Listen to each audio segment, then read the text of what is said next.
그나저나 이제 어머니는 어떻게 할 거야? 뭘 어떻게 해?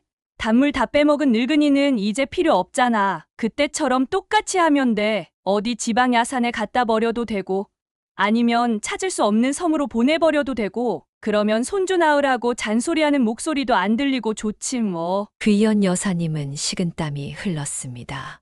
다리가 후들거렸고 숨이 가빠졌습니다. 이게 현실인지 악몽인지 구분할 수 없었습니다. 자신이 그토록 사랑했던 아들과 며느리가 자신을 고려장시키려 한다니. 그리고 미숙 씨는 그녀도 같은 운명을 당한 것인가. 아들 부부가 엘리베이터를 타고 올라오는 소리가 들렸습니다. 귀연 여사님은 급히 비상계단으로 빠져나왔습니다. 다리에 힘이 풀려 계단을 내려가다 넘어질 뻔했지만 간신히 버텼습니다. 건물을 빠져나와 정신없이 거리를 걸었습니다. 사연을 듣고 난 후 각자의 의견을 댓글로 남겨주시기 바랍니다. 사소한 댓글이라도 사연자분에게 큰 힘이 될 수 있습니다. 각색될 수 있고 사연자분의 입장에서 구성될 수 있습니다. 30을 앞둔 나이에 박귀현 여사님은 최창식을 만났습니다. 그녀의 인생에서 가장 큰 전환점이 될 만남이었습니다. 최창식은 별다른 기술 없이 건설 현장을 전전하며 일용직으로 생계를 이어가는 사내였습니다. 부모님은 불안정한 직업을 가진 그를 사위로 맞이하는 것에 내심 반대했습니다. 아이고, 우리 딸내미가 저런 사람이랑 어떻게 살아가려고 그러나. 매일 벌어매일 쓰는 사람이랑 평생을 살면 고생만 하다 늙을 텐데. 하지만 최창식의 넉살 좋은 성격과 따뜻한 마음씨는 부모님도 쉽게 외면할 수 없었습니다. 그는 귀현 여사님의 부모님께 정성을 다했고 고개를 숙이며 진심으로 대했습니다. 어느 날 귀현 여사님은 몸이 이상함을 느꼈습니다. 심한 피로감과 현기증이 찾아왔고 병원에 가보니 이미 임신 10주가 넘었다는 사실을 알게 되었습니다. 뜻밖의 소식에 당황했지만 그녀는 그것이 운명이라 받아들였습니다. 최창식은 귀현 여사님의 손을 꼭 잡고 말했습니다. 나 이제 제대로 할게. 우리 둘이랑 뱃속에 있는 우리 아이. 내가 책임질게. 너 절대 고생시키지 않을 거야. 내가 너랑 아이만 바라보고 성실하게 살 테니까 나랑 결혼해줘. 내가 평생 너랑 우리 아이 책임질게. 내가 먼저 하늘나라 가도 너희들 꼭 지켜볼 거니까 걱정 마. 귀현 여사님은 그의 진심 어린 약속과 뱃속 아이를 생각하며 결혼을 결심했습니다. 부모님도 이미 손주가 생긴 상황에서 더 이상 반대할 명분이 없었습니다. 어쩔 수 없지 뭐 벌써 아기가 생겼는데. 어떡하겠니? 결혼 후 얼마 지나지 않아 기적처럼 최창식에게 취직 소식이 들려왔습니다. 마치 뱃속 아이가 효심 깊은 아이라도 되는 듯 태어나기도 전에 아버지에게 일자리를 선물한 것 같았습니다. 최창식은 식품 가공 공장에서 대형 분쇄기를 관리하는 일을 맡게 되었습니다. 여보, 이거 진짜 큰 운이야. 기계만 지켜보면 돼. 한 달에 한 번 있을까 말까 한 고장만 수리하면 되는 편한 일이래. 그래도 조심해야지. 그런 큰 기계 다루는 거니까 신경 써야 할 것 같은데. 걱정 마. 2인 1조로 움직이는 일이라 안전해. 내가 혼자 일하는 경우는 절대 없을 거야. 귀현 여사님은 만삭의 몸으로도 매일 아침 남편의 출근길을 배웅했습니다. 최창식은 퇴근길에 항상 그녀가 좋아하는 풀빵을 사왔습니다. 자신은 먹지 않고 모두 아내와 뱃속 아이를 위해 양보했습니다. 최창식의 긍정적인 성격은 귀현 여사님의 인생을 바꿔놓았습니다.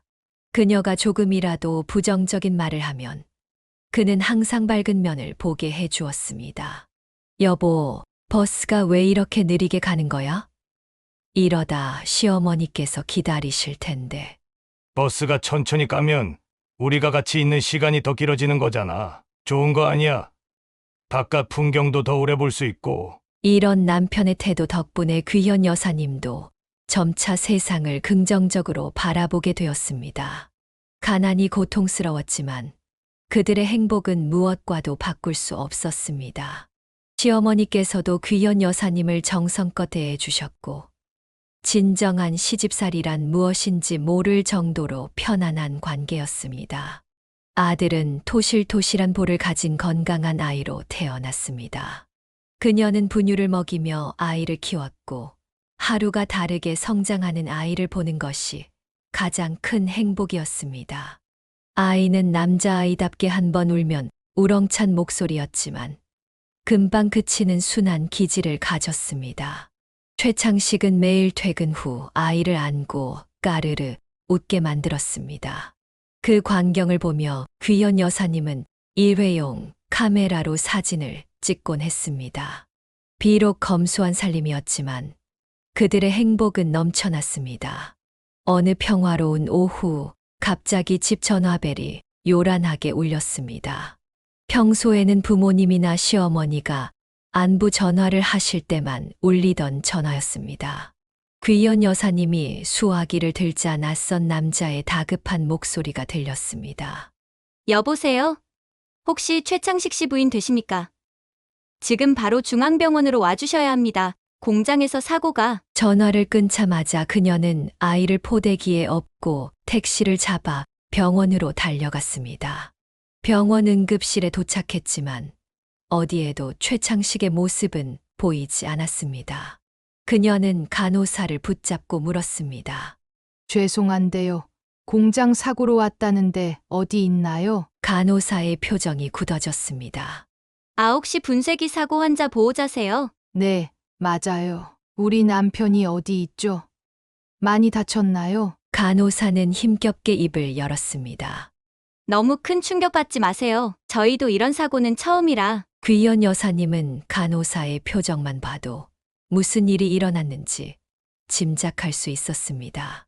온몸이 떨리기 시작했고 숨이 막혔습니다. 안내를 받아 찾아간 곳에서 그녀는 공장 관계자를 만났습니다. 그가 전한 소식은 최악이었습니다. 정말 죄송합니다. 이런 끔찍한 일이 분쇄기가 고장나서 수리 중이었는데 원래는 2인 1조로 작업해야 하는데 다른 직원이 잠시 자리를 비운 사이에 혼자서 작업을 하다가 우리 남편이 어디 있어요? 그게 분쇄기 안에 머리를 넣고 수리하던 중에 다른 팀에서 기계가 멈춰 있는 줄 모르고 전원을 넣었습니다. 너무 처참해서 시신을 수습할 수가. 귀연 여사님은 그 자리에서 주저앉았습니다. 등에 업은 아이도 엄마의 울음소리에 따라 울기 시작했습니다. 병원 복도는 그녀와 아이의 비통한 울음소리로 가득 찼습니다. 어느 누구도 다가오지 못했습니다. 그것은 사람의 울음이 아닌 것 같았습니다. 남편의 장례식은 그녀의 의지와 상관없이 진행되었습니다. 시어머니는 여러 번 기절했습니다. 장례식에는 일회용 카메라로 찍은 단 한 장의 사진이 영정으로 놓였습니다. 귀연 여사님은 자책했습니다. 장례를 마친 후 시어머니는 며칠간 귀연 여사님의 집에 머물렀습니다. 그녀는 자신의 아픔에도 불구하고 며느리를 위로했습니다. 남편의 어린 시절 이야기를 해주며 하늘에서도 그들을 지켜볼 거라고 말했습니다. 식욕을 잃은 귀연 여사님에게 좋아하는 음식을 만들어 주었고 토하러 화장실에 갈 때도 등을 토닥여 주었습니다. 귀연 여사님은 시어머니의 따뜻함에 감사했지만 자신도 너무 어리고 아팠기에 시어머니의 슬픔을 제대로 돌볼 수 없었습니다. 그것이 그녀의 가슴 한편에 미안함으로 남았습니다. 어느 날 시어머니가 짐을 정리하며 말했습니다. 이제 내 집도 정리하고 환기도 시켜야겠구나. 마지막으로 할 말이 있단다. 시어머니의 마지막 말에 영문을 몰라 당황했습니다. 아직 남편을 잃은 슬픔이 가시지 않은 상태였습니다. 어머님, 혹시 저희 집에서 계속 사시는 건 어떨까요? 어머님 가시면 저 정말 외로울 것 같아서요. 시어머니는 한숨을 깊게 내쉬며 고개를 저었습니다. 아가, 이런 말 하기 싫지만 내가 이제 혼자서 애 키우며 평생 사는 건 말이 안 된다. 젊은 사람이 다시 좋은 사람 만나서 시집 가는 게 맞아. 귀연 여사님은 귀를 의심했습니다.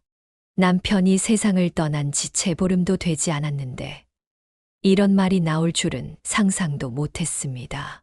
어머님, 그게 무슨 남편이 떠난 지 얼마나 됐다고 그런 말씀을 하세요? 어머님도 시아버님 돌아가시고 혼자 사셨잖아요. 시어머니의 눈빛이 단호해졌습니다. 내가 해봐서 알아. 여자 혼자 자식 키우는 게 얼마나 지옥 같은지. 세상에 나쁜 놈들 천지인데 넌 아직 어려서 모르지. 내가 너 생각해서 하는 말이야. 싫어요. 저는 아들이랑 둘이 잘 살 거예요. 남편이 하늘에서 우릴 지켜준다고 했어요. 시어머니가 냉소적으로 웃었습니다. 믿을 건 살아있는 사람이지. 죽은 사람 말을 믿어? 내 아들이 너랑 손주 지켜주고 싶었으면 어떻게든 살아남았겠지. 이제부터 연락도 하지 말고 새 남편감이나 찾아. 귀연 여사님은 시어머니의 냉담한 태도에 충격을 받았습니다. 어머님, 이렇게 매정하게 굴지 마세요. 우리 모두 서로가 필요해요. 우리 아이는요? 그만. 더 듣기 싫어. 이제 우린 서로 만나지도 연락도 하지 말자. 우리 아들 사진은 내가 가져갈게. 집에 영정 사진이라도 걸어둬야 나중에 치매가 와도 내 아들 얼굴은 기억할 테니. 넌 죽은 사람 붙들고 있지 말고 새 남자 찾아. 그 말을 끝으로 시어머니는 문을 쾅 닫고 나가버렸습니다. 갓난아이를 안고 있던 귀연 여사님은 그 자리에 주저앉아 오열했습니다. 남편이 남긴 유일한 사진마저 빼앗긴 허망함이 그녀를 덮쳤습니다. 며칠 후 귀연 여사님은 시어머니와의 관계를 회복하려고 시도했습니다. 전화를 걸었지만 받지 않았고 아이를 업고 시어머니 집을 찾아갔지만 문은 굳게 닫혀 있었습니다. 시위라도 하듯 대문 앞에 몇 시간이나 앉아 있었지만 시어머니는 끝내 문을 열어주지 않았습니다. 절망한 귀연 여사님은 친정어머니를 찾아갔습니다. 엄마, 어머님이 왜 이러시는지 모르겠어요. 그렇게 잘해주시더니 갑자기. 친정어머니는 귀연 여사님의 머리를 쓰다듬었습니다. 시어머니도 얼마나 가슴이 아프겠니. 하나뿐인 아들을 잃었는데 어쩌면 내가 아들을 닮아서 볼 때마다 더 가슴이 아픈지도 모르지. 그렇게 사랑하는 며느리면 끝까지 품어주셔야지. 어떻게 아들 없는 저한테 나가라고 하실 수가 있어요? 죽은 사람 생각하면서 평생 살면 어떡하니. 산 사람은 살아야지. 시어머니도 그런 마음으로 말씀하신 거야. 이제 그만 울어라. 앞으로 어떻게 할지 생각해야지. 귀연 여사님은 시어머니의 매정함을 이해할 수 없었지만 저는 어떻게든 버티기로 결심했습니다. 생후 7개월 된 아들을 바라보니 새로운 힘이 솟아났습니다. 주변에서는 재혼을 권유했지만 그녀는 항상 미소로 거절했습니다. 시어머니의 바람과는 반대로 그녀는 재혼하지 않고도 아이를 잘 키울 수 있다는 것을 증명하고 싶었습니다. 어쩌면 시어머니에 대한 일종의 반항이었을지도 모릅니다. 여사님은 생계를 위해 할 수 있는 일을 찾아보았습니다. 특별한 기술이 없는 그녀에게 가장 만만한 것은 시장에서 나무를 파는 일이었습니다. 그렇게 그녀의 고단한 홀로서기가 시작되었습니다. 날이 갈수록 시어머니에 대한 그리움은 커져갔지만 그녀는 단 한 번도 다시 연락을 시도하지 않았습니다. 가끔 거리에서 시어머니와 비슷한 실루엣을 보면 심장이 뛰었지만 다가가 확인할 용기는 나지 않았습니다. 남편과 함께 찍은 사진 한 장 없이 오직 기억 속에만 남편의 모습을 간직한 채 그녀는 하루하루를 버텨나갔습니다. 잘 살아야지. 내가 무너지면 누가 우리 아이를 키우겠어. 그렇게 귀연 여사님은 시어머니와의 관계 단절을 받아들이고 홀로 아이를 키우는 삶을 시작했습니다. 매일 밤 잠들기 전 그녀는 남편에게 속삭였습니다. 여보, 잘 지켜봐. 내가 우리 아이 잘 키울게. 시장 귀퉁이에 자리를 잡은 여사님의 나물 좌파는 초라했습니다. 그녀는 새벽 4시에 일어나 농수산물 시장에서 신선한 나물을 떼어왔습니다. 아직 걸음마도 제대로 떼지 못한 아들은 친정어머니께 맡기고 그녀는 혼자 시장 바닥에 쪼그리고 앉아 하루를 보냈습니다. 싱싱한 나물이에요. 오늘 아침에 들어온 거예요. 한 단에 1,000원이에요. 처음에는 목소리를 내는 것조차 쑥스러웠지만 아이를 위해서라면 무엇이든 해야 했습니다. 시장의 다른 상인들은 젊은 과부가 된 그녀를 안쓰럽게 바라보았습니다. 하지만 그런 시선도 잠시 귀연 여사님의 성실함과 정직함은 곧 단골을 만들어냈습니다. 그녀는 항상 신선한 나물만 팔았고 저울을 속이지 않았습니다. 나물을 사러 온 아주머니들은 그녀에게 살림 조언을 아끼지 않았습니다. 여름철에는 떼약볕 아래서 땀을 흘리며 일했습니다. 아이스박스에 나물을 담가 신선도를 유지했지만 오후가 되면 시들해진 나물을 싼 값에 처분해야 했습니다. 겨울에는 더 고통스러웠습니다. 손이 꽁꽁 얼어 나물을 묶을 때마다 손끝이 갈라지고 피가 났습니다. 아가씨, 이 손으로 어떻게 장사를 해 장갑 끼고 이래?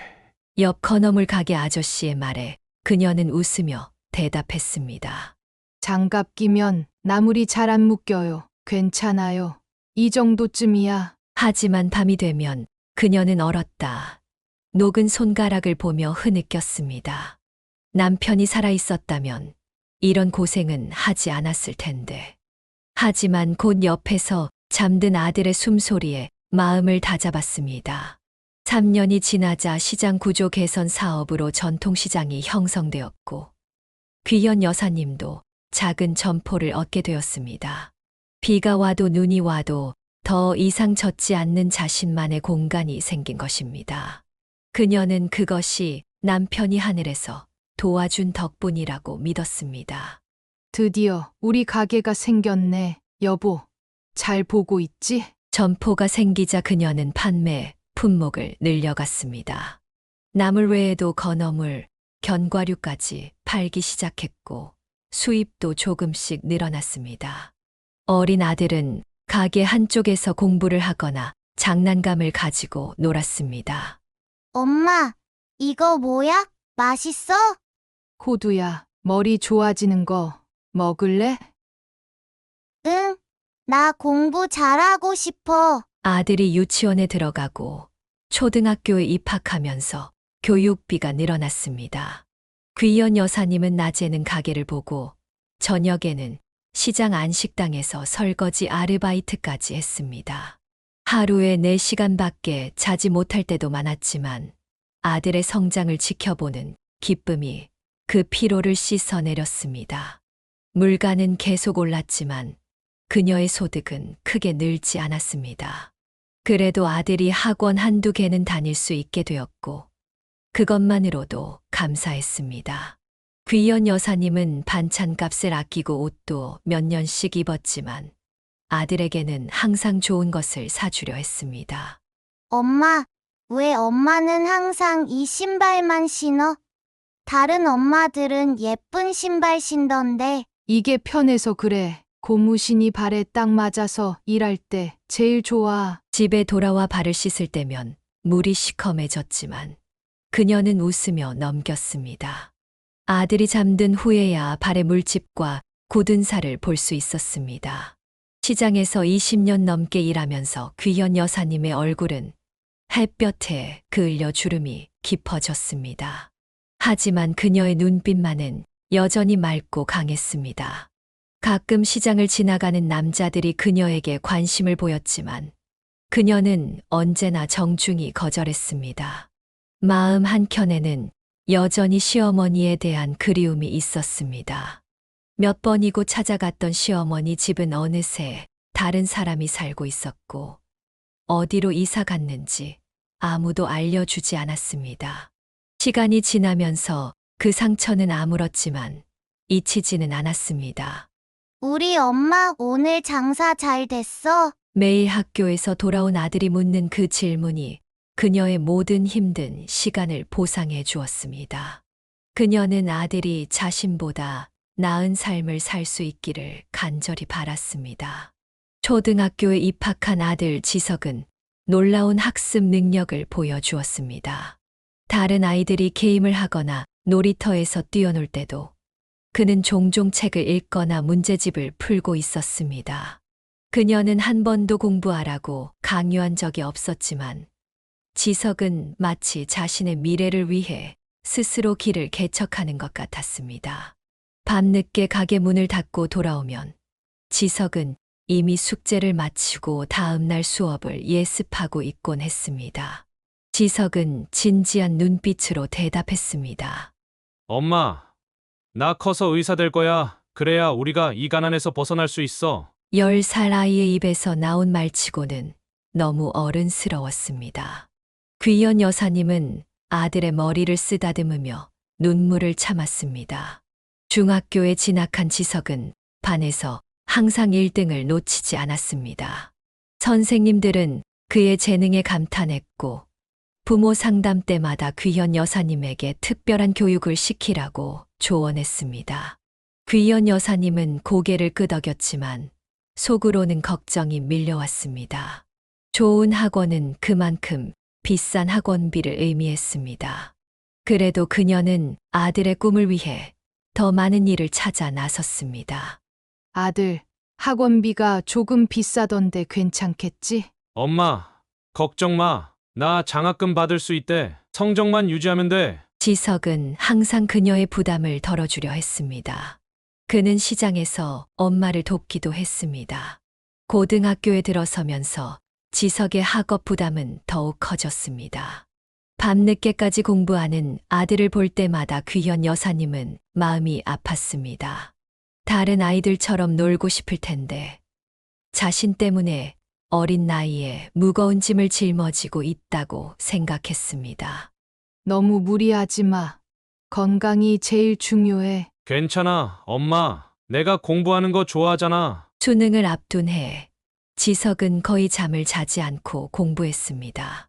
귀연 여사님은 매일 아침 영양 만점 도시락을 싸주었고 밤에는 피로회복제와 간식을 챙겨주었습니다. 수능 당일 그녀는 아들의 시험장 앞에서 온종일 기도했습니다.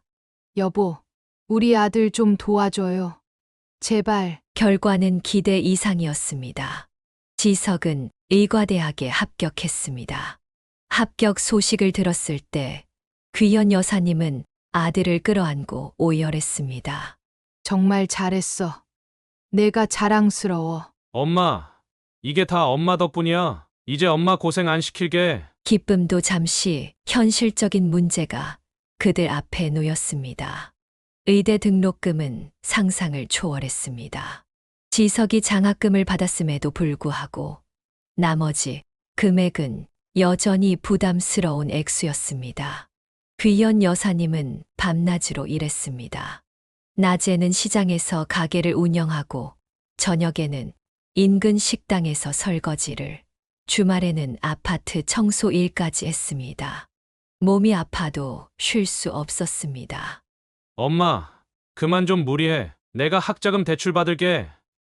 안 돼. 내가 졸업하고 빚더미에 앉을 순 없어. 엄마가 할 수 있어. 그녀는 매달 모은 돈을 꼬박꼬박 저축했습니다. 통장 잔고가 늘어날 때마다 뿌듯함을 느꼈습니다. 어느 날 밤 술에 취해 돌아온 지석이 울먹이며 말했습니다. 엄마, 나 정말 공부하는 방법도 모르겠어. 다른 애들은 다 부잣집 자식들이라 과외도 받고 좋은 환경에서 자랐는데 나는 그냥 무작정 머릿속에 때려 넣기만 했어. 귀연 여사님은 아들의 머리를 쓰다듬었습니다. 그래도 내가 여기까지 왔잖아. 엄마는 내가 자랑스러워. 언제까지 이렇게 좁은 집에서 살아야 해? 엄마가 이렇게 고생하는 거 보기 싫어. 그녀는 아들의 불만을 이해했습니다. 자신이 더 나은 환경을 만들어주지 못해 미안한 마음뿐이었습니다. 하지만 그녀는 포기하지 않았습니다. 더 열심히 일하고 더 많이 저축했습니다. 우리 아들 번듯한 의사로 키워서 병원도 차려주고 좋은 집도 사주고 멋진 결혼식도 올려줄 거야. 그것이 그녀의 꿈이었고 그 꿈을 위해 그녀는 오늘도 새벽 시장으로 향했습니다. 지석이 30대 후반이 되던 해 그는 결혼 이야기를 꺼냈습니다. 의대를 졸업하고 전문의 자격을 취득한 그는 이제 안정적인 병원 의사로 일하고 있었습니다. 귀연 여사님은 아들이 좋은 짝을 만나기를 간절히 바랐습니다. 엄마, 다음 주 토요일에 시간 비워도 소개할 사람이 있어. 지석의 목소리에는 수줍음이 묻어 있었습니다. 귀연 여사님은 기대에 가슴이 뛰었습니다. 드디어 아들이 여자친구를 데려온다니 얼마나 고대하던 순간인지 모릅니다. 누구? 어떻게 만났어? 의대 동기야. 예전엔 그냥 친구로 지냈는데 일하면서 자주 만나다 보니까 만남 당일 귀연 여사님은 아침부터 시장 일을 서둘러 마치고 집을 깨끗이 청소했습니다. 평소 입지 않던 외출복을 꺼내 입고 소박하지만 정성 가득한 음식을 준비했습니다. 초인종이 울리고 문을 열자 날카로운 눈매와 깡마른 체형의 여성이 서 있었습니다.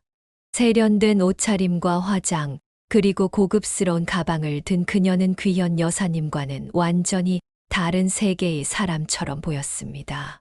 안녕하세요. 서주연이라고 합니다. 그녀의 목소리는 차가웠고 인사도 형식적이었습니다. 귀연 여사님은 애써 미소를 지으며 그녀를 맞이했습니다. 어서 와요.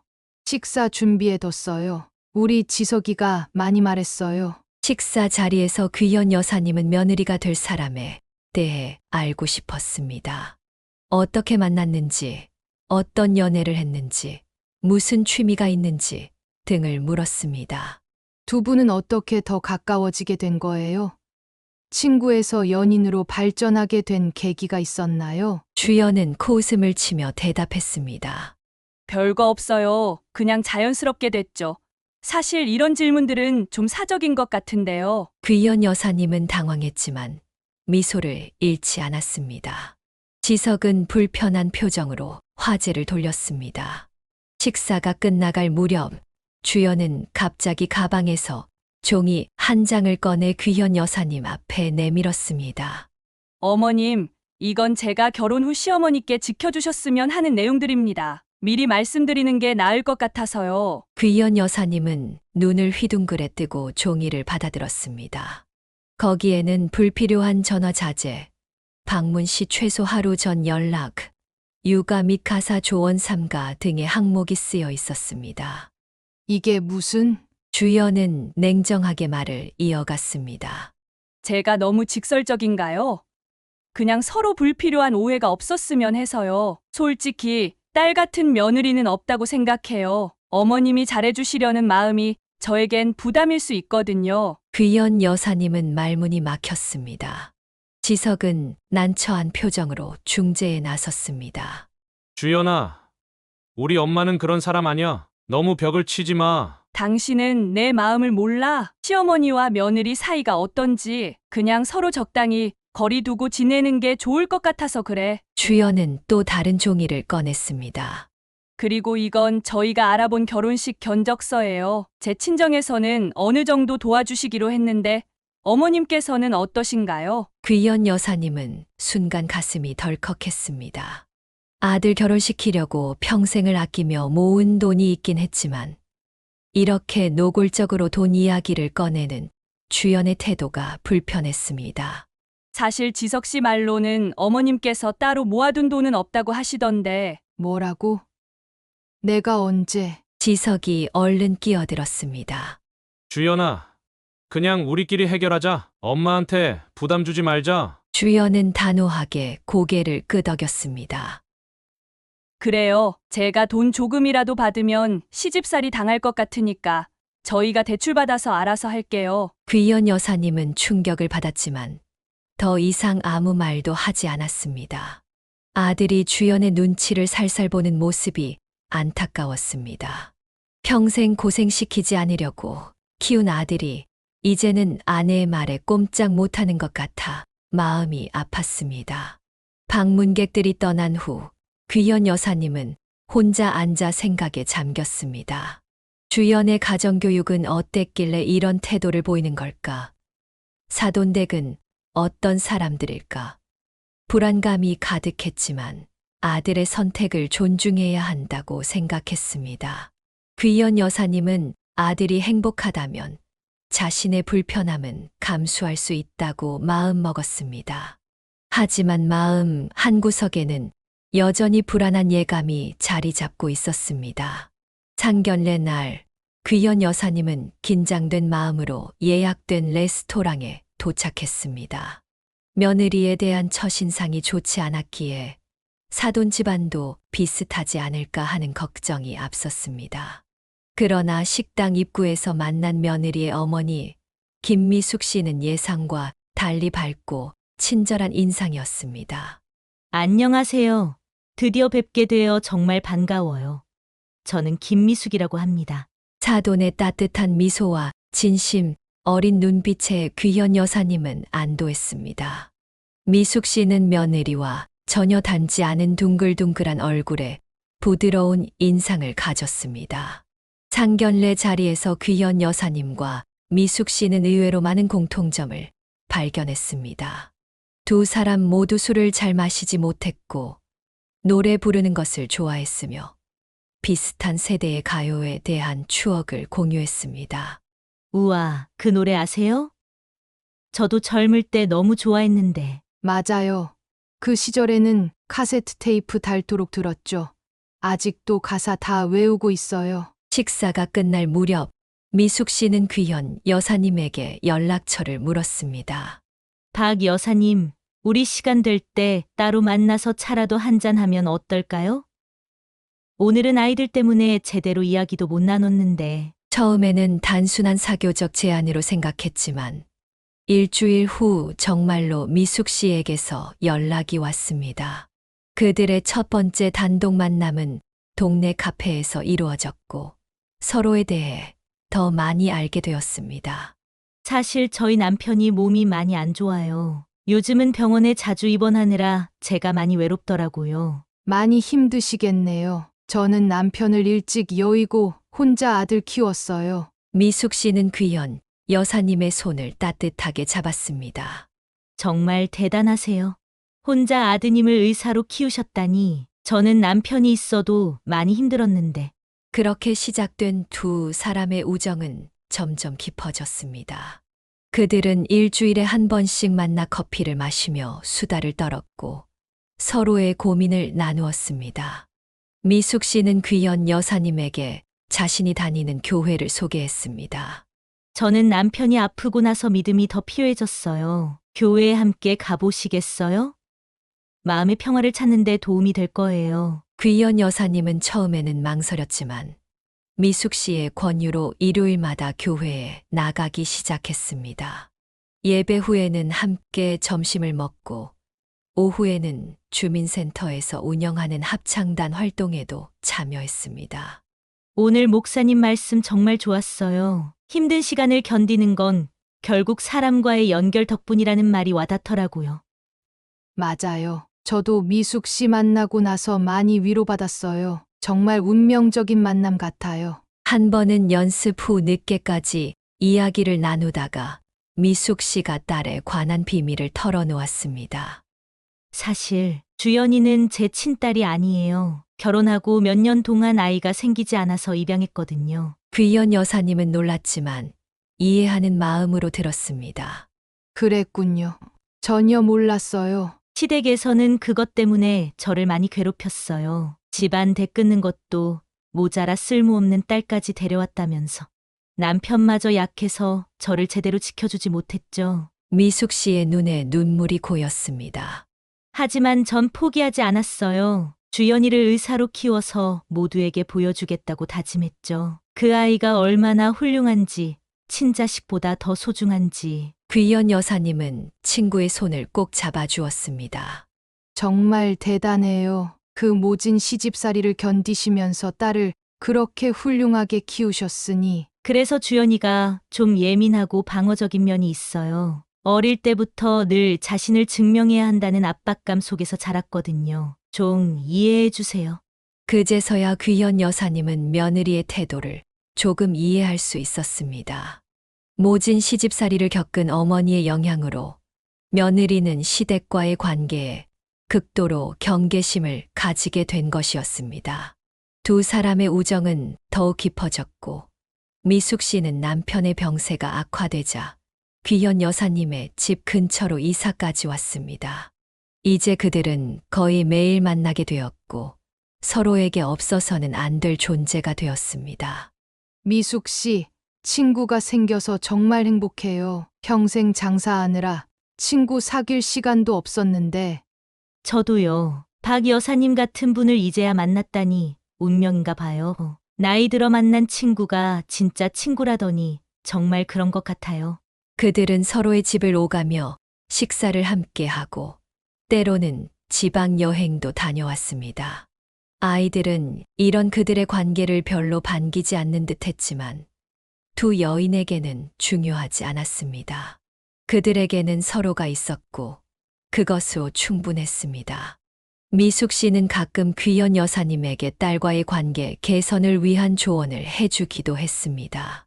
주연이는 마음이 여려요. 겉으로는 강해 보이지만 사실은 사랑받고 싶어 하는 아이예요. 시간을 두고 천천히 다가가 보세요. 귀현 여사님은 그 말을 새겨들었고 며느리를 바라보는 시각도 조금씩 바뀌어 갔습니다. 비록 며느리와의 관계는 여전히 서먹했지만 그녀의 어머니와의 우정은 귀현 여사님의 삶에 커다란 기쁨이 되었습니다. 지석과 주연의 결혼식은 화려하게 치러졌습니다. 귀현 여사님은 평생 모아온 돈을 꺼내지 않았지만 마음만은 풍성했습니다. 신혼부부의 출발이 순탄하기를 간절히 바랐고 미숙 씨와의 우정 덕분에 며느리와의 관계도 조금씩 나아지길 기대했습니다. 결혼 후 석 달이 지났을 무렵 미숙 씨의 남편 상태가 급격히 악화되었습니다.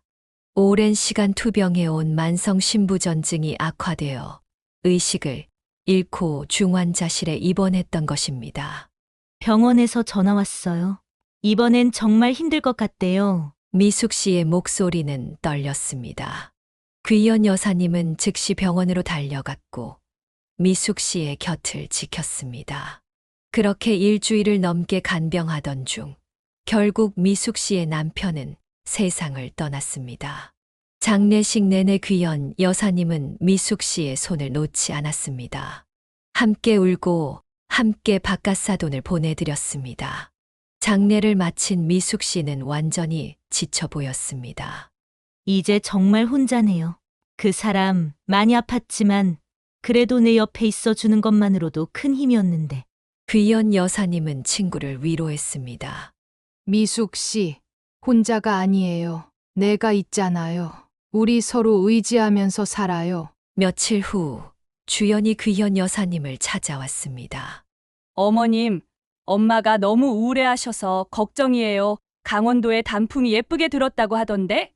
1박 2일로 엄마 모시고 여행 다녀올까 해요. 기분 전환도 되고 좋을 것 같아서요. 귀현 여사님은 반가웠습니다.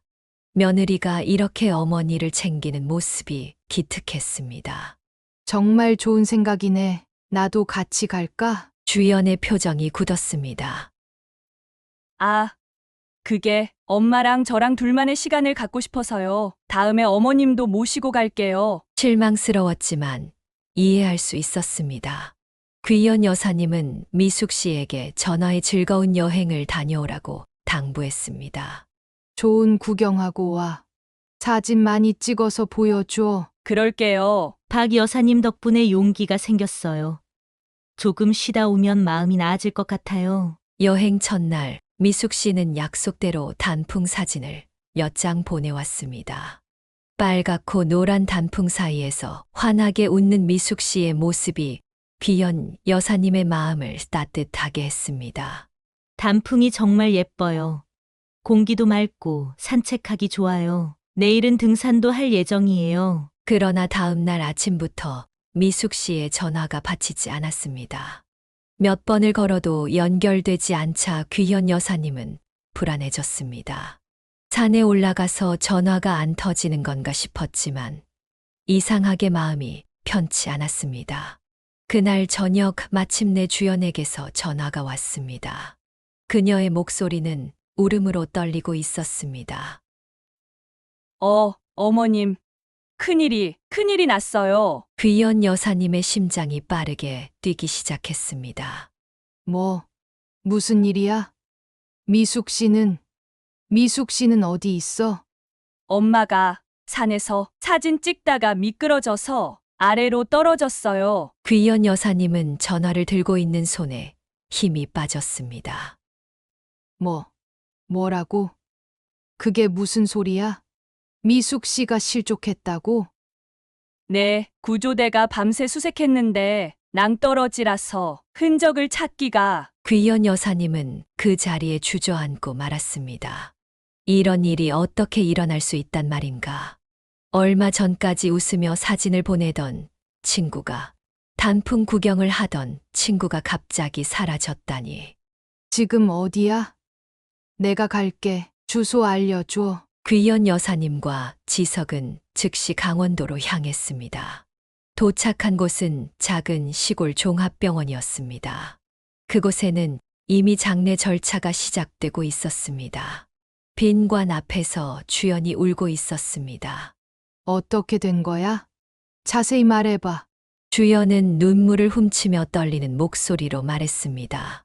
산책로에서 단풍을 배경으로 사진을 찍어드리고 있었어요. 그런데 엄마가 더 멋진 각도를 찾다가 발을 헛디디셨나 봐요. 순식간에 아래로 너무 깊은 계곡이라 흔적조차 찾을 수 없대요. 구조대가 수색을 했지만. 귀현 여사님은 도저히 믿을 수 없었습니다. 시신도 못 찾았는데 어떻게 장례를 치러? 더 찾아봐야 하는 거 아니야? 경찰이 더 이상의 수색은 무의미하대요. 이미 스문의 시간이 지났고 그 깊이면 살아있을 가능성이. 귀현 여사님은 분노와 슬픔이 뒤섞인 채로 물었습니다. 왜 서울로 안 옮겨? 여기서 장례를 치르면 어떡해? 주연은 초점 없는 눈으로 대답했습니다. 제가 너무 정신이 없어서 시간도 없고 여기 병원에서 도와준다고 해서. 귀현 여사님은 빈관 앞에 무릎을 꿇고 오열했습니다. 평생을 함께 하기로 한 친구가, 이제 막 새로운 삶을 시작하려던 친구가 이렇게 허망하게 떠나다니 도저히 받아들일 수 없었습니다. 장례는 초라하게 치러졌습니다.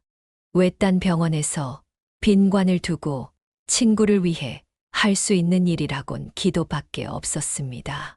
미숙 씨, 왜 그렇게 조심성 없이? 내가 같이 갔어야 했는데. 장례를 마치고 돌아온 후 귀현 여사님은 깊은 우울에 빠졌습니다. 교회에 가도 합창단에 가도 미숙 씨가 보이지 않는 것이 너무 허망했습니다. 매주 만나던 카페에 혼자 앉아 미숙 씨를 기다리는 자신을 발견하기도 했습니다. 여보, 이젠 하늘에서 미숙 씨도 잘 부탁해요. 미숙 씨를 잃은 슬픔에서 벗어나기 위해 귀현 여사님은 더욱 열심히 일했습니다. 시장 일을 그만둘 생각은 없었지만 나이가 들면서 체력적으로 힘들어지는 것이 사실이었습니다. 70을 바라보는 나이에 무거운 상자들을 나르고 새벽부터 밤늦게까지 장사하는 것이 점점 버거워졌습니다. 어느 날 저녁 지석과 주연이 귀현 여사님의 집을 방문했습니다.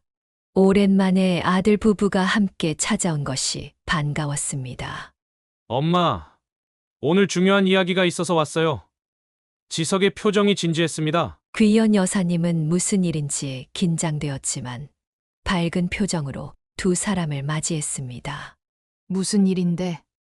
저녁은 먹었어? 뭐라도 차려줄까? 아니에요. 식사하고 왔어요. 주연이 대답했습니다. 세 사람이 작은 거실 테이블에 앉자 지석이 입을 열었습니다. 엄마, 사실 우리가 병원을 개원하려고 해요. 큰 결심을 했어요. 귀현 여사님의 눈이 커졌습니다. 병원? 너희들 둘이서? 네, 주연이랑 같이 개원하려고요. 요즘 노인 인구가 많아지면서 관절 질환 환자들이 증가하고 있거든요. 전망이 좋아요. 주연이 덧붙였습니다. 병원 위치도 알아봤는데 강남 쪽에 좋은 자리가 있어요. 유동 인구도 많고 부유층 노인 환자들이 많은 지역이라 수익성도 좋을 것 같아요. 귀연 여사님은 기뻤습니다. 아들이 드디어 자신만의 병원을 가질 수 있다니 얼마나 자랑스러운 일인가요. 하지만 곧 현실적인 문제가 떠올랐습니다. 그런데 병원 차리려면 돈이 많이 들 텐데. 지석과 주연의 얼굴이 동시에 굳어졌습니다. 잠시 침묵이 흐른 후 지석이 조심스럽게 말을 이었습니다. 그게, 엄마, 사실 우리가 대출도 알아봤는데 감당하기 어려운 수준이에요. 주연이 말을 끊었습니다. 솔직히 말해서 저희 힘으로는 어려워요. 제 부모님도 계셨으면 도움을 받았을 텐데. 귀연 여사님은 순간 깨달았습니다. 아들 부부가 왜 찾아왔는지. 그녀는 천천히 일어나 방으로 들어갔습니다. 오래된 옷장 깊숙한 곳에서 낡은 통장 하나를 꺼냈습니다. 30년이 넘는 세월 동안 한 푼, 두 푼 모은 그녀의 전 재산이었습니다. 거실로 돌아와 통장을 테이블 위에 올려놓으며 말했습니다. 이거 너희들 위해 모아둔 거야. 내가 결혼할 때 쓰려고 했는데 너희가 받지 않았잖니. 그래서 계속 모아뒀어. 지석과 주연은 놀란 얼굴로 통장을 바라보았습니다. 통장을 열어본 두 사람은 금액을 확인하고 눈을 크게 떴습니다. 엄마, 이게 다 뭐예요? 어떻게 이렇게 많은 돈을? 매일 조금씩 아낀 거지. 너 대학 보내고 장가 보내고 병원 차려주고 싶어서 악착같이 모았어. 주연이 감동한 표정으로 말했습니다. 어머님 정말 감사해요. 이런 큰 도움을 주실 줄은 몰랐어요. 귀연 여사님은 미소 지었습니다. 다 너희 행복하라고 모은 거야. 하나만 약속해 줄래? 네, 말씀하세요. 이제 아이 가질 생각 좀 해봐. 내가 손주 보는 게 소원이야. 주연의 표정이 잠시 굳었다가 곧 웃음을 지었습니다. 네, 병원이 안정되면 꼭 아이도 가질게요. 약속할게요. 지석은 어머니를 꼭 안아주었습니다. 엄마, 정말 고마워요. 이런 큰 은혜를 어떻게 갚아야 할지. 갚을 것 없어. 나중에 내 노후는 너희가 책임져 주면 되지. 주연이 급하게 말했습니다. 당연하죠. 걱정 마세요. 이렇게 큰 도움을 주셨는데 어머님 노후는 저희가 책임질게요. 귀연 여사님은 행복했습니다. 드디어 자신의 노력이 빛을 발하는 순간이었습니다. 아들이 독립적인 의사가 되어 자신의 병원을 갖게 될 것이고 곧 손주도 안게 될 것이라는 생각에 가슴이 벅찼습니다. 이제 시장 일도 그만두세요. 저희가 생활비 드릴게요. 그래. 이제 좀 쉬어야겠다. 몸도 예전 같지 않고. 그날 밤 귀연 여사님은 오랜만에 편안한 마음으로 잠들었습니다. 남편에게 이야기하듯 중얼거렸습니다. 여보, 우리 아들 드디어 자기 병원 가지게 됐어요. 당신이 하늘에서 도와준 거죠? 다음 날부터 아들 부부는 바쁘게 병원 개원 준비를 시작했습니다. 여사님은 시장 단골들에게 은퇴를 알리고 가게를 정리했습니다. 20년 넘게 그녀의 삶의 터전이었던 공간을 떠나는 것은 시원섭섭했지만 이제는 쉴 때가 되었다고 생각했습니다. 아이고, 박 여사님 그만두신다니 섭섭하네요.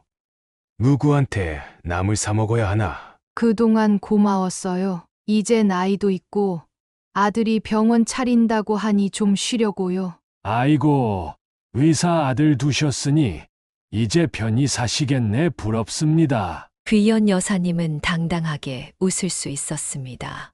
평생 고생한 보람이 있다는 생각이 들었습니다.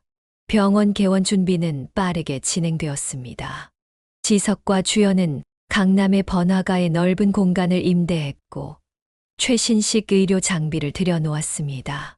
인테리어도 고급스럽게 꾸몄습니다. 가끔 귀연 여사님도 병원을 방문해 진행 상황을 지켜보았습니다. 귀연 여사님은 뿌듯했지만 한편으로는 걱정도 되었습니다. 이렇게 호화롭게 꾸미는 때 돈이 너무 많이 드는 것 같았습니다. 하지만 아들이 하는 일이니 믿고 맡기기로 했습니다. 며칠 후 지석이 말했습니다. 엄마, 내일 병원 청소하러 와주실래요? 개업 전에 마지막 정리를 하려고요. 그럼 당연히 가야지. 내가 도울 게 있다면 뭐든지 말해. 귀연 여사님은 아들의 병원 개업을 위해 자신이 할 수 있는 일이 있다는 것이 기뻤습니다. 이제 시장에서 일하지 않아도 아들 덕분에 편하게 살 수 있다는 생각에 행복했습니다. 병원 청소를 돕기 위해 귀연 여사님은 약속 시간보다 일찍 도착했습니다. 아들 부부가 준 열쇠로 건물에 들어갔지만 아직 도착하지 않은 것 같았습니다. 병원 내부를 둘러보며 어디부터 청소해야 할지 생각하고 있을 때 밖에서 지석과 주연의 목소리가 들려왔습니다. 그녀는 반가운 마음에 인사하려고 했지만 두 사람의 대화 내용이 심상치 않게 들려왔습니다. 그녀는 본능적으로 진료실 뒤에 숨었습니다. 그래서 그 정신병원에 문제가 생겼다는 게 뭐야? 어떻게 된 거야? 주연의 목소리가 긴장한 듯 들렸습니다. 경찰이 갑자기 수색을 했대. 원장이 불법으로 환자들을 가두고 있었다면서 조사 중이래. 그게 우리랑 무슨 상관이야? 바보야. 당연히 상관 있지. 어머니가 그 안에 있잖아. 귀연 여사님은 자신의 귀를 의심했습니다. 어머니, 누구의 어머니? 미숙 씨는 이미 세상을 떠났는데. 설마 엄마가 거기서 발견된 건 아니겠지? 주연의 목소리가 떨리고 있었습니다. 아직 모르겠어. 내가 연락해봤는데 경찰이 병원을 봉쇄해서 정보를 얻을 수가 없어. 제발 거기 있지 않았으면 좋겠다. 아니면 최소한 말 못하는 상태라든가. 귀연 여사님의 심장이 빠르게 뛰기 시작했습니다. 이게 무슨 뜻인지, 무슨 대화인지 이해할 수 없었습니다.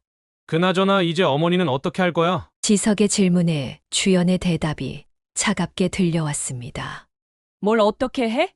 단물 다 빼먹은 늙은이는 이제 필요 없잖아. 그때처럼 똑같이 하면 돼. 어디 지방 야산에 갖다 버려도 되고 아니면 찾을 수 없는 섬으로 보내버려도 되고 그러면 손주 낳으라고 잔소리하는 목소리도 안 들리고 좋지 뭐. 귀연 여사님은 식은땀이 흘렀습니다. 다리가 후들거렸고 숨이 가빠졌습니다. 이게 현실인지 악몽인지 구분할 수 없었습니다. 자신이 그토록 사랑했던 아들과 며느리가 자신을 고려장시키려 한다니. 그리고 미숙 씨는 그녀도 같은 운명을 당한 것인가. 아들 부부가 엘리베이터를 타고 올라오는 소리가 들렸습니다. 귀연 여사님은 급히 비상계단으로 빠져나왔습니다. 다리에 힘이 풀려 계단을 내려가다 넘어질 뻔했지만 간신히 버텼습니다. 건물을 빠져나와 정신없이 거리를 걸었습니다. 이럴 수가. 집에 도착한 그녀는 급하게 필요한 물건만 가방에 넣었습니다. 지갑, 주민등록증, 몇 벌의 옷. 그리고 휴대폰을 보고 잠시 망설였습니다. 휴대폰으로 위치를 추적할 수 있다는 생각이 문득 들었습니다. 그녀는 휴대폰을 길가 쓰레기통에 버렸습니다. 그녀가 생각해낸 유일한 피난처는 교회 합창단에서 알게 된 이영숙 집사의 집이었습니다. 미숙 씨와 함께 친하게 지냈던 사람으로 믿을 수 있는 유일한 사람이었습니다. 영숙 씨, 나 좀 도와줘. 잠시 머물 곳이 필요해. 영숙은 놀랐지만 귀연 여사님의 절박한 상황을 보고 즉시 그녀를 들였습니다. 무슨 일이세요? 왜 이렇게 놀란 표정이시죠? 귀연 여사님은 모든 이야기를 털어놓았습니다. 아들 부부의 대화, 미숙 씨에 대한 의심, 그리고 자신의 두려움까지. 이게 말이 되나요? 제가 미쳤나요? 내 아들이 나를 죽이려 한다니. 영숙 집사는 충격을 받았지만 그녀를 진정시키려 노력했습니다. 일단 진정하세요. 오해일 수도 있잖아요. 그 순간 영숙 집사의 전화가 울렸습니다. 그녀는 전화를 받고 얼굴이 창백해졌습니다. 여보세요? 네네. 맞아요. 네. 영숙 집사는 놀란 표정으로 귀현 여사님을 바라보았습니다. 그리고 조심스럽게 전화를 그녀에게 건넸습니다. 박 여사님, 전화 받으세요. 귀현 여사님은 떨리는 손으로 전화를 받았습니다. 여보세요? 귀연 씨, 나야, 미숙이. 전화기 너머에서 들려온 목소리의 귀현 여사님은 그 자리에 주저앉고 말았습니다. 죽은 줄 알았던 미숙 씨의 목소리였습니다. 미숙 씨.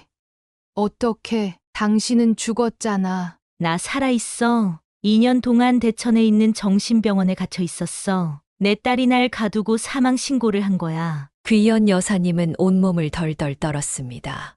모든 것이 이해되기 시작했습니다.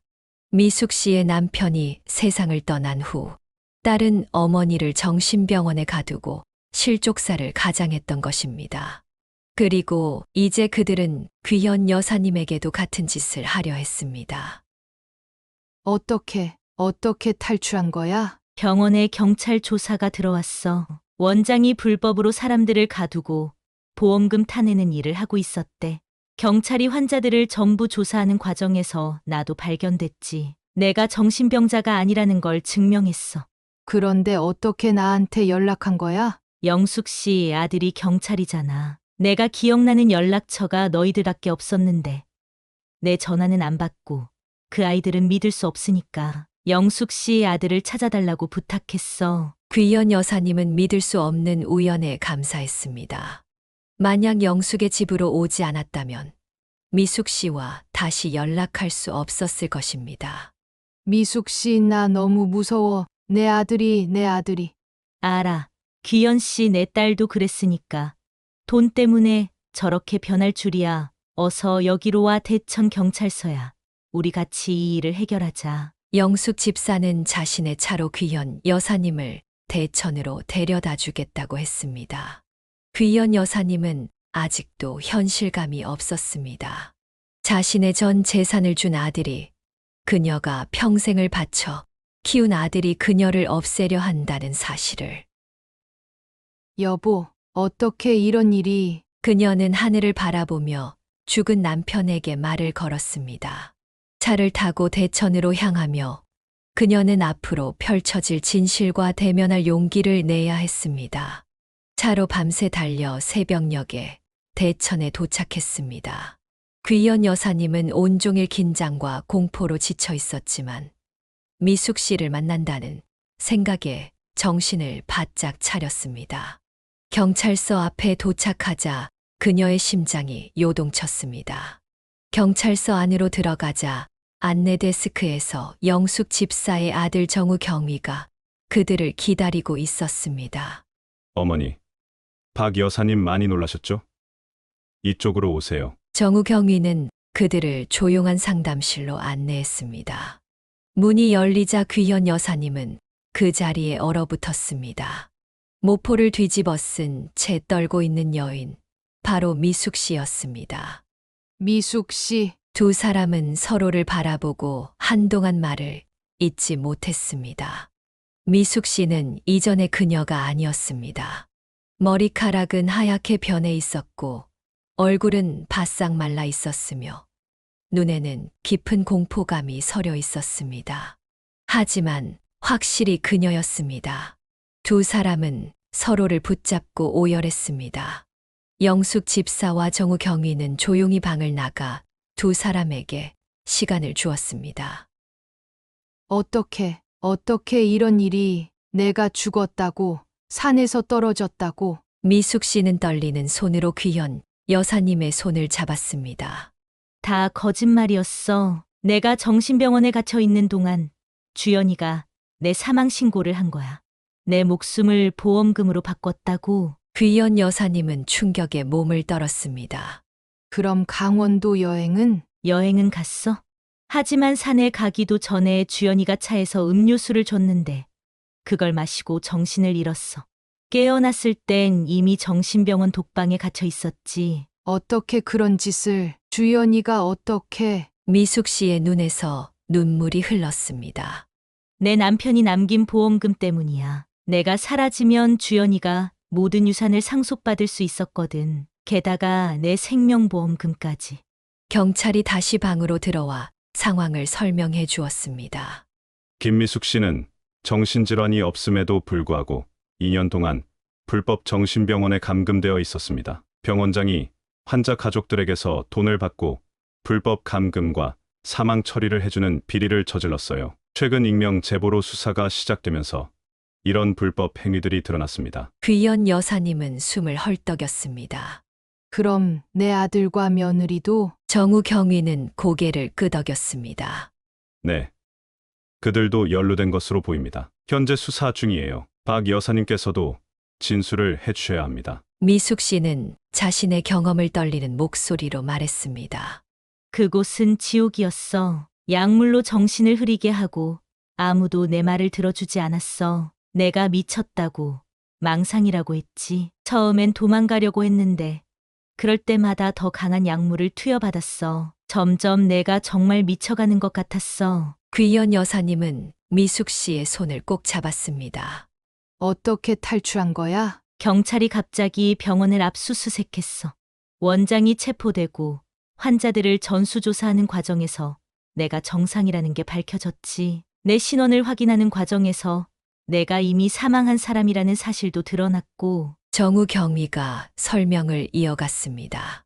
김미숙 씨가 저희 경찰서로 인계되었고 조사 과정에서 제 어머니 이름을 언급하셨어요. 그래서 연락을 드렸던 겁니다. 귀연 여사님은 머리가 어지러웠습니다. 자신이 평생을 바쳐 키운 아들이, 그리고 그의 아내가 이런 끔찍한 범죄를 저질렀다는 사실을 받아들이기 힘들었습니다. 내 아들이 어떻게 이럴 수가? 미숙 씨는 그녀의 손을 꼭 잡았습니다. 나도 처음엔 믿을 수 없었어. 내가 그토록 사랑한 딸이 날 죽이려 했다니. 하지만 이제 우린 진실을 마주해야 해. 정우 경위는 진지한 표정으로 말했습니다. 두 분 모두 안전이 우선입니다. 아들 부부가 두 분을 찾으러 다닐 가능성이 높아요. 당분간은 비밀스러운 장소에 머무르시는 게 좋겠습니다. 귀연 여사님과 미숙 씨는 영숙 집사의 집에 임시로 머물기로 했습니다. 경찰은 그들의 신변 보호를 약속했고 정우 경위는 수사 진행 상황을 계속 알려주기로 했습니다. 몇 주 후 정우 경위로부터 연락이 왔습니다. 박 여사님, 아드님 부부가 경찰 소환에 응했습니다. 하지만 모든 혐의를 부인하고 있어요. 김미숙 씨의 일은 자신들과 무관하다고 주장하고 있습니다. 귀연 여사님은 분노로 떨었습니다. 그들의 대화를 직접 들었어요. 나를 고려장 시키겠다고 했다고요. 정우 경위는 고개를 끄덕였습니다. 증거가 필요합니다. 두 분께서 직접 대면하시면 도움이 될 것 같습니다. 미숙 씨는 단호히 말했습니다. 나는 준비됐어. 내 딸의 얼굴을 보고 싶어. 왜 그랬는지 직접 물어볼 거야. 귀연 여사님도 동의했습니다. 아무리 피하고 싶어도 진실과 대면해야 할 때였습니다. 다음 날 정우 경위의 안내로 두 사람은 경찰서로 향했습니다. 그곳에서 지석과 주연을 마주하게 될 것입니다. 그들이 진실을 부인할지 아니면 자백할지 귀연 여사님의 가슴은 무겁기만 했습니다. 경찰서 조사실에서 벌어진 대면은 귀연 여사님의 가슴에 영원히 지워지지 않을 상처를 남겼습니다. 지석과 주연은 처음에는 모든 혐의를 부인했지만 미숙 씨가 등장하자 얼굴이 창백해졌습니다. 특히 주연은 죽은 어머니를 보고 그 자리에서 주저앉고 말았습니다.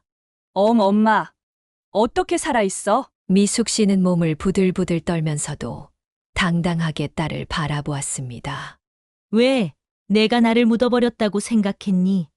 하늘이 무너져도 정의는 살아있는 법이야. 지석은 귀연 여사님을 보자 간절히 애원했습니다.